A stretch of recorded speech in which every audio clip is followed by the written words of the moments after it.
Jonathan Lee Riches investigates. I am along the shoreline of beautiful Lake Okeechobee, Florida.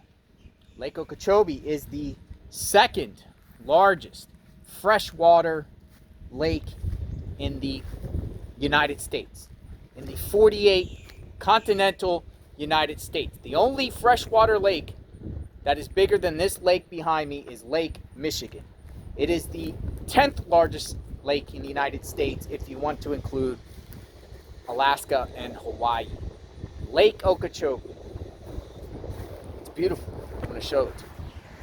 This is actually very beautiful. This goes out. It's big. Look on it. Look at a map. However, lately, over the last few years, they're losing water here at Lake Okeechobee. Now let's talk about the Idaho for Moscow, Idaho, Bryan Kohberger case. When I was driving past here, I saw Lake Okeechobee and I was like, I want to talk about something that is on my mind. Bryan Kohberger, I believe, is involved with the case. I believe authorities got the right guy. You might feel differently. So the murder weapon. What did Bryan Kohberger do with the murder weapon? And I was in the Idaho area and I noticed in the area there's lots of streams, rivers, and lakes in the Idaho area. Did Bryan Kohberger throw the murder weapon, the knife, the K-bar, into a lake or a stream? But does it really matter whether he did it or not? Because, you know, there's speculation out there and people say that you can't convict someone if you don't have the murder weapon. Well, they charged him and they don't have the murder weapon. They haven't found it yet. Now, the Snake River is about 30 miles south of Moscow. It's in Clarkston, where his phone was pinged the next day, according to the affidavit of probable cause. Clarkston, Lewiston, there's the Snake River there. Assuming that's fresh water too.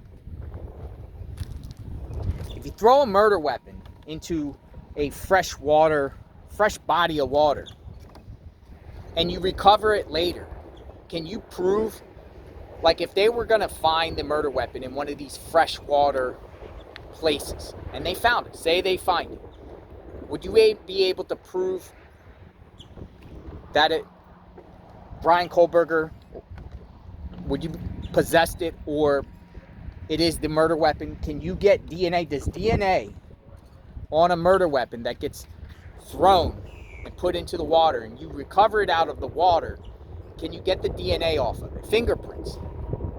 What about if it was salt water?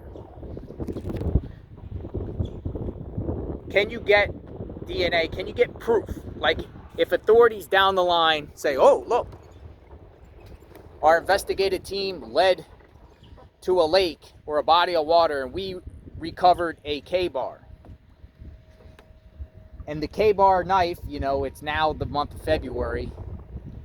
3 months later, March, 4 months later, and so on and so on. Say 6 months later, you get a knife out of the water. Can you actually prove that that would be the murder weapon, besides authorities saying that? Do they have technology that can say, hey, that is the murder weapon?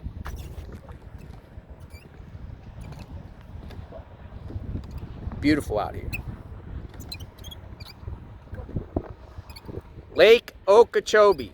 So I want to know your thoughts on murder weapons being thrown in the body of water, and if they're ever recovered, or a weapon is recovered, and do the authorities have the technology and determination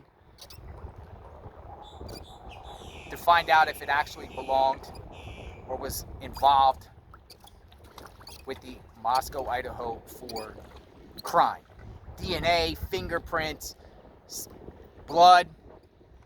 You throw a bloody knife into the water.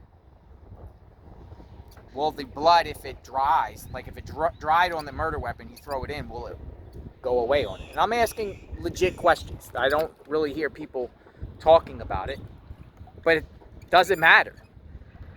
Even if you get some sort of weapon, I mean, could it be circumstantial in a sense, but not proven to be direct evidence? Is it even admissible? Would it even be admissible at this point if they found a murder weapon anywhere? And I'm not just saying just in the water. They found the murder weapon on shore somewhere, in the trees, under a rock, buried underground. If they find the murder weapon at this point,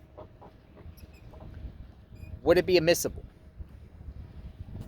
It might be if they found it actually dry and then they ran tests and was able to determine there's some sort of DNA on it, or blood from the victim's blood on the knife.